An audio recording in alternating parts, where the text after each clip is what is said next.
What is going on, you guys? Welcome back to the channel. We are back here in the garage.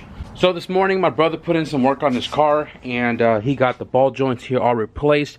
He did go grab some more parts, valve cover gasket, got the head gasket right here, got the chain, got the tensioner, and I believe this is a thermostat. I also noticed that this head already has the head gasket replaced, but the issue is he's losing coolant and the car doesn't leak anything, but we don't know where it's going. So I'm going to change all that out anyways. I'm going to touch all of that later today. Right now I'm going to work on Joe's car, and the reason why Joe's car is here is, if you guys have seen the track video, the TNT video, we had a lot of issues with like the wiring of the car, and Joe came by here yesterday to visit me before he headed home. If you guys don't know, Joe lives about 30 plus miles away from me, so he came by here since he worked locally here, and the car died on him about 8 times from where he works to me, which is only about less than 10 miles. And when he got here, we were hanging out, chilling, whatever, and then when he was getting ready to leave home, the car wouldn't turn on anymore. So from 6 to about 12 o'clock at night, we were trying to diag the car. We did everything we could possibly think of. Like, we swapped the plugs, we swapped the wires, the igniter, the ICM, the coil. We ran through every single wire that may possibly be like a shortage issue. Nothing seemed out of place other than looking like a mess underneath. But we bypassed the main relay with one of mine and one of my brand new ones, the ignition switch, and the car still wasn't turning on. The last thing was, I pulled out my ECU from my car, I took off my S300 board and installed Joe's on mine. We threw it back in the car, still didn't turn on. What I did notice was, on Joe's ECU, C40 right here, where is it at? C40 right here is burnt. So I said that to my tuner and he said pretty much swap out that capacitor. And I remember one of you guys was saying in the comment section a while back, in another video when I was talking about ECUs, that you can do chip ECUs for really cheap or almost no cost at all. And what he meant by that was going to the junkyard, grabbing ECUs, or even a solder iron, going to the junkyard and just desolder a bunch of capacitors that you need to chip an ECU. I mean, despite you still have to buy the pins and stuff for the chip and all that, it's not that expensive, but everything else you can practically get them for free. So I have a stack of ECU here, and I have another one which I don't know what happened to it. I hadn't used it for parts, and it has the C40 in it. So what I'm going to do is I'm going to desolder that capacitor and attempt to remove this one, clean it up, and solder in a new one with this board removed. But if I don't do this, this board, it's not trash, but we can't use this board as of now. So I'm going to find that other ECU, guys, and we're going to tinker with Joe's car a little bit and see if we can get it to turn back on. We do plan on getting a whole new like cabin harness and all that stuff to replace the wiring mess in the car. And at this point, Joe is really having fun with the car, and he wants to go fast with it. So the whole bar emission thing with the car may just be tossed out of the window. Sorry, cat. Okay, guys, before I do this, there are a few things to note. Do I know what I'm doing? Kind of. Do I have the right tools? Kind of. And kind of means when you do soldering, you want to get like one of those soldering units that has like heat control and stuff like that. Mine is just butane, and the only control I have is less gas, more gas, on, off. So kinda. So I went to YouTube and looked up how to desolder solder, and Wix was the first thing that showed up, and this actually came from Boosted John's channel. And after watching his video on desoldering boards for his S300 or something like that, I subscribed. And then I also have solder, which stays in my electrical box, and I'm trying my best to not burn this board, although it is already burnt. But I'm gonna remove the S300 here just because I don't want to mess this up. Now, before I touch Joe's ECU, this is my spare ECU that I kind of like practice on. You can see right here a lot of desoldering action going on. Like, I was prepping this for chipping services, but yeah, never really got around to doing that. So the C40 right here does not look burnt whatsoever. It's not leaking as far as I can see, and it's not as ugly looking as the one in Joe's ECU. So what I'm gonna do is I'm gonna desolder this capacitor, and it's worth a shot. So it'll be this two right here. I don't know if you can see that, this one and this one. And pretty simple. Forgot to warm up my damn soldering iron. There it is. I'm gonna use a little bit of wick, right? I'm only taking off 2 joints, so I don't need a whole lot of this.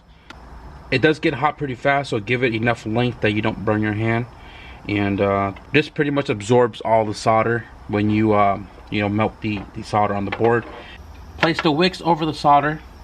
Take your iron and place that over the wick with the solder, and it'll heat up that joint, and then it pretty much absorbs the solder, just like that.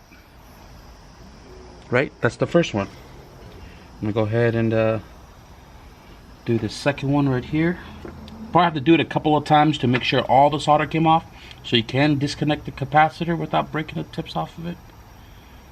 But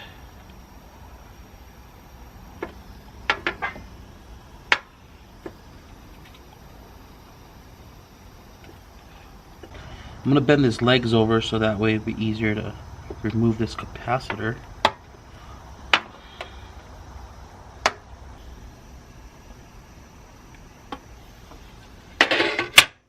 So there you have it. That's the little capacitor from C40, and the legs seems to be in fair condition. And now I'm gonna do the same thing for Joe's ECU and solder this back in. So one thing to take note on, guys, the slot for the C40 has a positive like symbol right there, and I don't know what side of the capacitor is positive, but I'm gonna put it in the same fashion that it is on my ECU right here, just as reference. And the silver like lining on this resistor right here, where's it at? Right here. Sorry, you guys can't see that.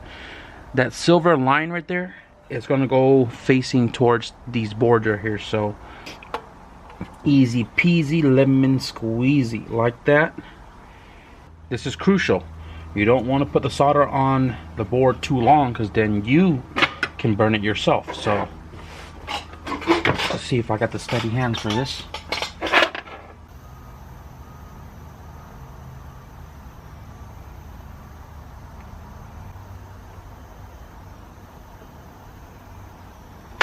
It's not the best job, but it is definitely soldered. Alright, well that's that. Got the ECU installed, right? And we have the green light now. Right there at the bottom. Oh, not anymore. Weird. Car still doesn't turn on. Right? And what I just noticed now, which is the reason why I took all this apart, certain times the fuel pump would turn on and then it like abruptly turns off. See, right there, right there. You see that? You see that? See that?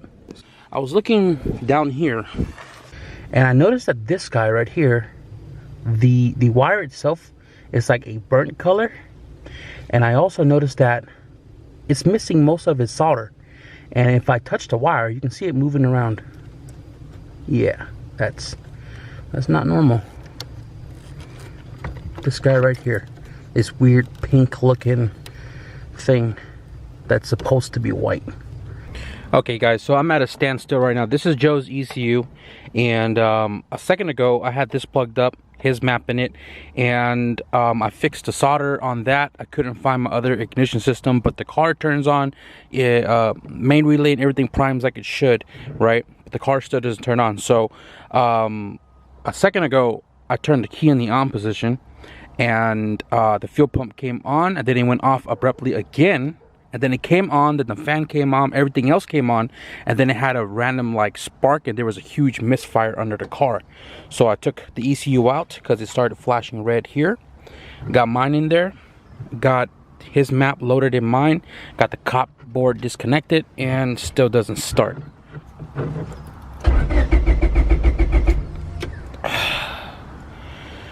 Just look at that mess. So not sure what I'm gonna do the rest of the day with this car. I gotta get started on my brother's car, so I'm just gonna clean up real quick and start on that K. Well guys, I got the car to turn on and it's idling normal. So instead of going to work on the K series like I said in the last clip, I took the distributor apart, completely apart, cleaned it all out and reinstalled it, and then I depinned pretty much all of the connectors relating to the distributors, the OBD1 to OBD0 to OBD1. It's a whole bunch of jumpers, and depin, repin, check continuity, all that stuff. Mess with a lot of wirings under the dashboard, and obviously still with this mess right here, right? And then the car fired over. It still had that like little bubbly idle, and it wouldn't rev past like 3,000. And after like kind of jiggling the car around with it idling, as bad as it was, I touched a set of wires and the car now idles normal. The AFR looks right. The two-step sounds like that, right? And then over here, if you guys don't know S300, it sounds like gunshots. But watch this.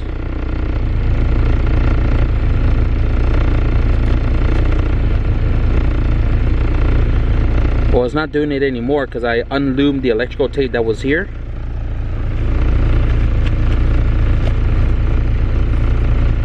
But the car would change idle every time I would like shake this bundle of wire right here, which goes into the engine bay, which goes to the distributor, the fuel injector, and a whole bunch of other crap. But the car turns on for the most part, and let me see. It's been idling for like 5 minutes.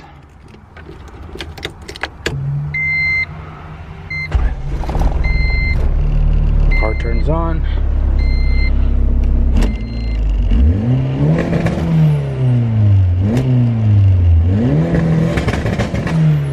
See, now the car is acting normal, just like it should. So something in that bundle of wires, I'm gonna have to pull back this electrical tape. Oop, see that? Watch. Car died. Ha! Alright guys, so sort of figured this shit out. So earlier I had a check engine light for P0035, and that was for crankshaft position sensor A, which is weird because that's the crankshaft sensor, and that's typically like on the OBD2s and stuff. But I had that check engine light which put the car in a limp mode, which had that weird two-step sound, and the rev was super sluggish. So what I ended up finding out was this blue wire is something about this pile of wire right here is very cheap. Like, they fall apart really easily. So you can see right here the blue wire. This was tied in with this wire right here, and had a shrink tubing on it. And I was showing Joe and Kat's here as well too. What up? So I showed Joe, I was moving all the wires around, and I noticed that this was kinked like this. So this was kinked like this, and I noticed it. So I started running my finger through this to realize that there was actually no connection in it. And this is one of the crank wire that goes to the distributor. So I ripped it apart. Sure enough, it wasn't even connected. And the wire on this is very thin. Like, it's much thinner than the OEM thickness, and I pretty much just quickly looped it there, had this disconnected so I can clear the cell. I cleared the cell here, had the car turn back on, and check engine light has not come back on yet, right? And the car is idling, AFR is looking really good, and the two-step sounds like it should.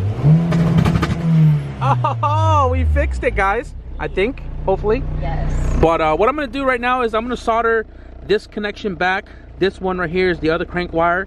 The service light ground, which goes over there, I got to solder that.